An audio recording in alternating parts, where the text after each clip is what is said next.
आज हम लोग एक बहुत ही महत्वपूर्ण टॉपिक पढ़ने जा रहे हैं और उस टॉपिक का नाम है भारत का प्रायद्वीपीय पठार। भारत के भौतिक स्वरूप के अंतर्गत यह एक बहुत ही महत्वपूर्ण भौतिक स्वरूप है। इसके पहले हम लोगों ने हिमालय के बारे में पढ़ा, भारत के उत्तरी मैदान के बारे में पढ़ा।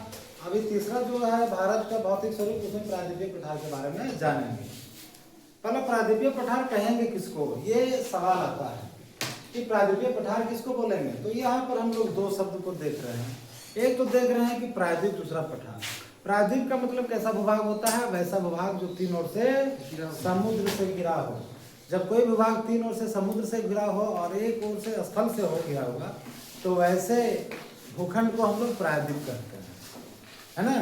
तो भारत का प्रायद्वीपीय पठार क्या है, यह एक प्रायद्वीप है। चूंकि वो पठारी भाग है, पठारी भूभाग है, इसलिए इसको प्रायद्वीपीय पठार कहते हैं। भारत का प्रायद्वीपीय पठार, ठीक है। तो हम लोग भारत के प्रायद्वीपीय पठार के बारे में जानेंगे, ठीक, समझ रहे हो? yes, हम लोग भारत के नक्शा में जब लोग देखते हैं कि कहाँ पर है हमारा ये प्रायद्वीपीय पठार, तो हम लोग मैप के माध्यम से जो है समझने का क्या करते हैं, प्रयास, ठीक है। तो मैप के माध्यम से समझने का हम लोग प्रयास करेंगे कि भारत का प्रायद्वीपीय पठार की स्थिति क्या है, ठीक ना। ये देखिए सब लोग नोट बनाने का प्रयास करेंगे इसको, ठीक है, ताकि आप लोग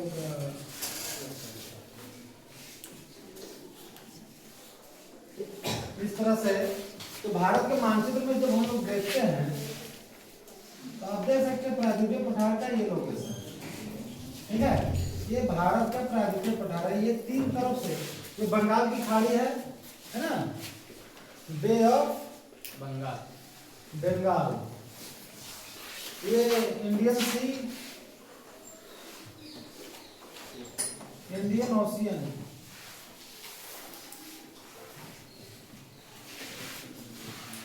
ये है अरबियन सी, अरबियन सी, है ना। अरब सागर, हिंद महासागर, बंगाल की खाड़ी के ये तीन तरफ से जो है तो ये घिरा हुआ है, इसलिए इसको हम लोग प्रायद्वीपीय पठार कहते हैं, है ना। बात समझ में आ रही है? इसका बाउंड्रीज को हम लोग देखते हैं तो पता चलता है कि प्रायद्वीपीय पठार का उत्तरी भाग में क्या है, भारत का उत्तरी विशाल मैदान स्थित है, और पूरब में क्या है, तो पूर्वी तटीय मैदान स्थित है।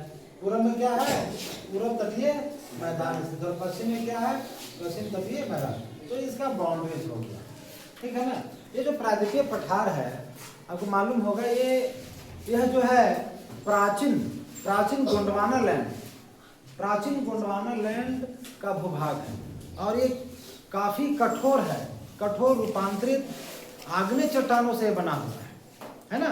ये जो प्रायद्वीपीय पठार है, इसका जो चट्टान है ये काफी कठोर है। आर्कियन क्रम की चट्टानों, ग्रेनाइट, नीस, इन सभी चट्टानों से ये बना हुआ है।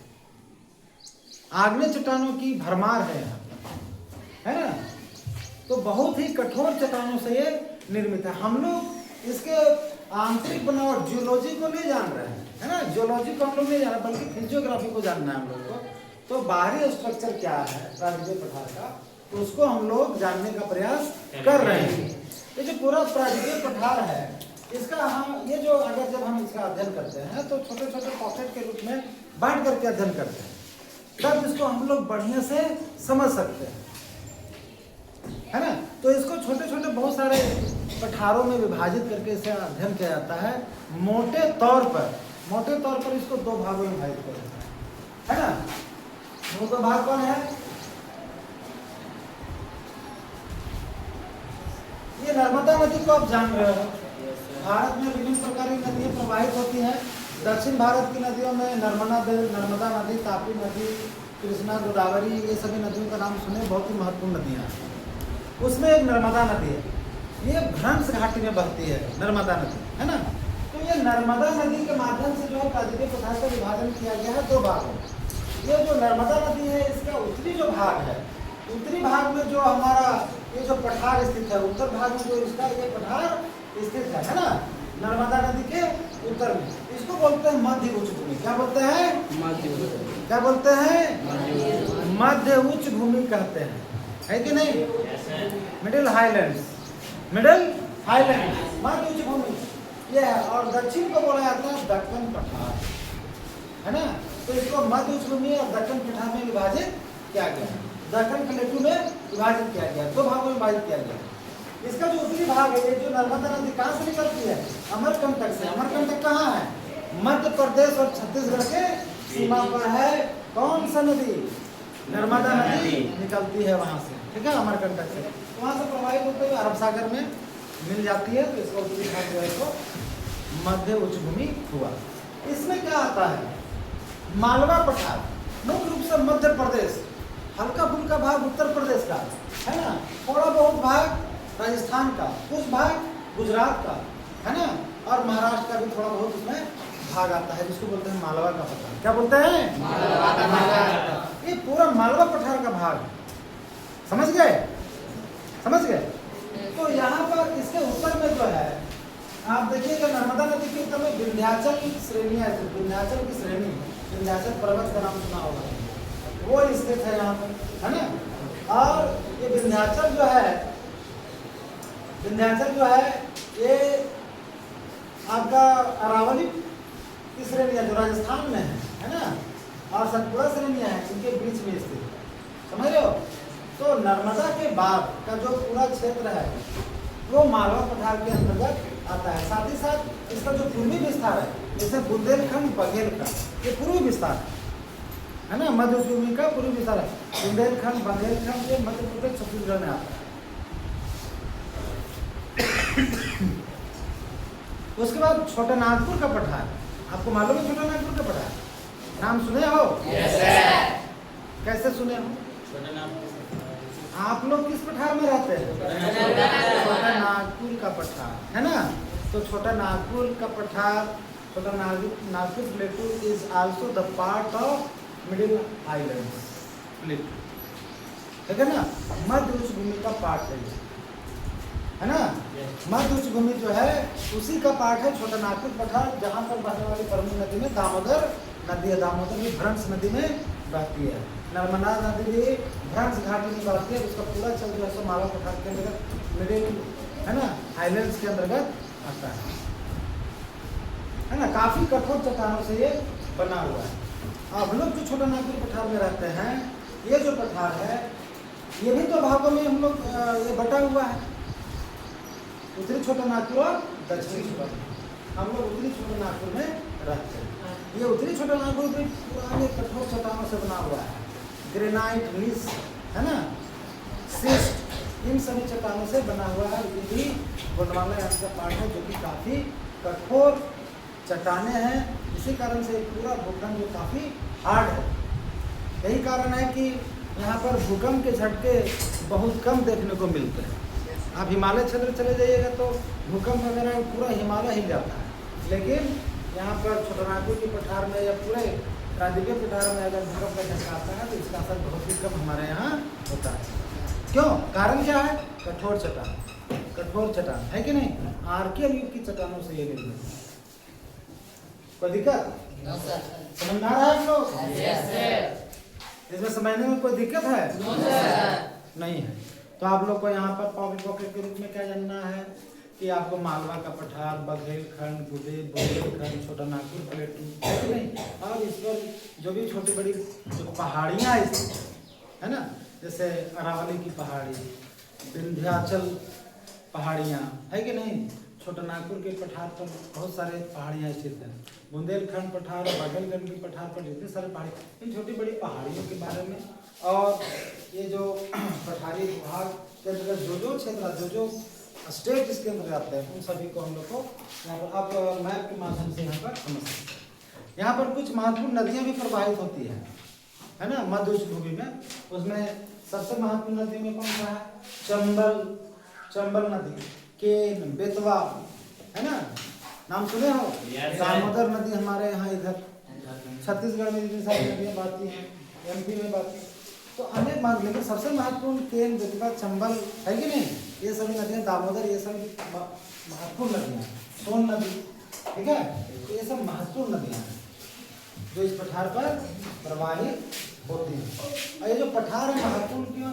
ये जो प्रायद्वीपीय पठार है ये खनिज संपदा के दृष्टिकोण से बहुत महत्वपूर्ण है कि नहीं?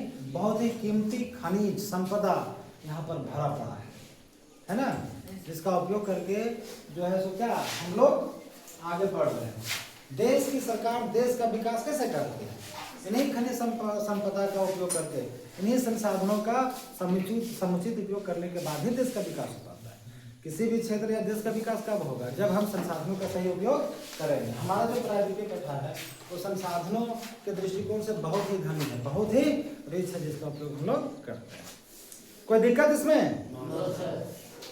बाकी बात सब चीज तो लिखवा दिया गया है ना। महत्व इंपॉर्टेंट जो पॉइंट्स है वो हमको आपको लिखवाए हैं।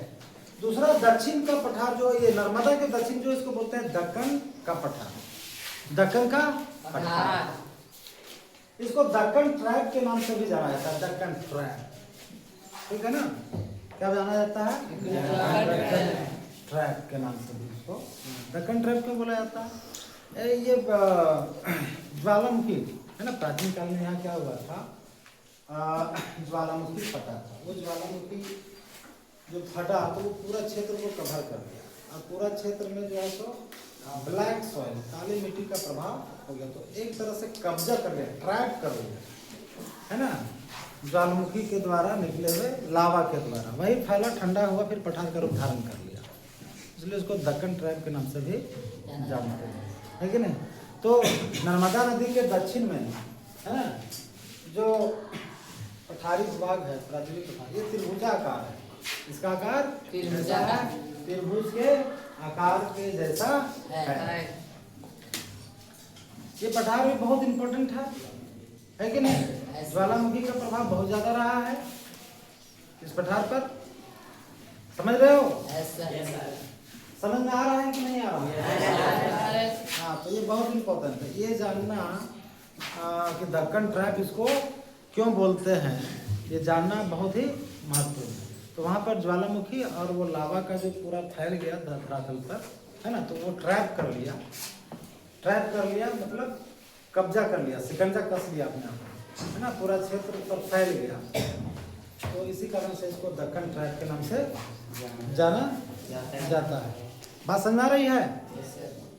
बात समझ आ रही है? तो बताओ तुम लोग कौन सा नदी, ये जो प्रायद्वीपीय पठार का जो विभाजन है उसमें मुख्य रूप से किस नदी का भूमिका है? किस नदी का भूमिका है? नर्मदा नदी। नर्मदा नदी के उत्तर वाले पठारी भूभाग को क्या बोलते हैं? नर्मदा नदी के उत्तर में स्थित पठारी भूभाग को क्या बोलते हैं? क्या बोलते हैं? मध्य उच्च भूमि। अभी बोले ना मिडिल हाईलैंड्स बोलते हैं, और दूसरा दक्कन पठार बोलते हैं। तो दक्कन पठार का जो है उत्तरी जो बेस का निर्माण करता है वो है सतपुड़ा की पहाड़ियाँ। क्या है? सतपुड़ा की पहाड़ियाँ, महादेव की पहाड़ियाँ, कैमूर की पहाड़ियाँ, ये सब जो है सो दक्कन के पठार के उत्तरी बेस, उत्तरी आधार का निर्माण करते हैं और दक्षिण में नीलगिरी तक चले जाते हैं। आ गई बात समझ में? नीलगिरी बात समझ आ रही है? ये जो है यहाँ पर आप देखेंगे कि दक्कन पठार में अनेक पहाड़ियों की स्थिति देखने को यहाँ मिलती है। दक्कन जो पठार है ना, दक्षिण का पठार जिसको बोलते हैं, आकृति त्रिभुजाकार है। यहाँ पर अनेक पहाड़ियों की स्थिति। इस पठार के पश्चिम भाग में जो है पश्चिमी घाट, और इस पठार के पूर्वी दिशा में जो है सो एकदम तट के सहारे पूर्वी घाट का विस्तार मिलता है, समझ रहे हो? और इसके बीच में जो इसे पश्चिमी घाट पूर्वी घाट के बारे में डिटेल से हम बतलाएंगे, है ना, पूर्वी घाट और पश्चिमी घाट के बारे में। लेकिन ये जो दक्षिण का जो पठार है इसके पूर्वी भाग में पूर्वी घाट की स्थिति है, पश्चिमी भाग में पश्चिमी घाट की स्थिति है, और दोनों आकर के मिलते हैं नीलगिरी में, है ना, नीलगिरी की पहाड़ियाँ। ये नीलगिरी की पहाड़ियाँ कहाँ है? यहाँ पर आप देख रहे हैं ये जो नीलगिरी है ये तमिलनाडु है ना, तमिलनाडु, केरल और कुछ कर्नाटका का भी पार्ट इसमें आता है, वहाँ पर जो है सो स्थित है। तो इसके बीच में ये जो दक्कन का पठार स्थित है और यहाँ पर अनेक पहाड़ियों की स्थिति मिलती है और अनेक छोटे छोटे पठारों की स्थिति मिलती है। पठार में जैसे आप बोले मैसूर का पठार, तेलंगाना का पठार है कि नहीं, है ना, मैसूर का पठार, तेलंगाना का पठार, इन पठारों को हम लोग जो है सो दक्कन पठार के रूप में ही देखते हैं, छोटे रूप में इसका अध्ययन करते हैं। अच्छा एक बात और है यहाँ पर, ये जो दक्कन का पठार है इसी का एक पार्ट जो है वो फैला हुआ है कहाँ, नॉर्थ ईस्ट में। कहाँ पर? नॉर्थ ईस्ट में, उत्तरी पूर्वी राज्यों में इसका एक भाग चला गया, एक खंड चला गया, कच्छ खंड। समझ रहे हो? ठीक है। इसको मेघालय के पठार के नाम से भी हम लोग क्या करते हैं, इसको मेघालय के पठार के साथ साथ इसको कार्बी एंगलोंग पठार और उत्तर कचार पहाड़ी, ये सभी उत्तर पूर्व भाग में इसी का पार्ट जो कट करके उधर हट गया है ना, कट करके क्या हो गया है, हट गया है, तो इसी पठार के अंग के रूप में उसको जानते हैं। बात समझ में आ रही है आप लोगों को? बात समझ में आ रही है कि नहीं? इस पठार का जो एक भाग है किधर चला गया, कौन दिशा में, उत्तर पूर्व दिशा में। किधर चला गया है, उत्तर पूर्व दिशा में। और स्थानीय रूप में इसको क्या नाम दिया गया, मेघालय के पठार, कार्बी एंगलोंग पठार और उत्तर कचार पहाड़ी के नाम से, है ना। ये जो है छोटा नागपुर के पठार से अलग होता है एक भ्रंश के द्वारा, ठीक है।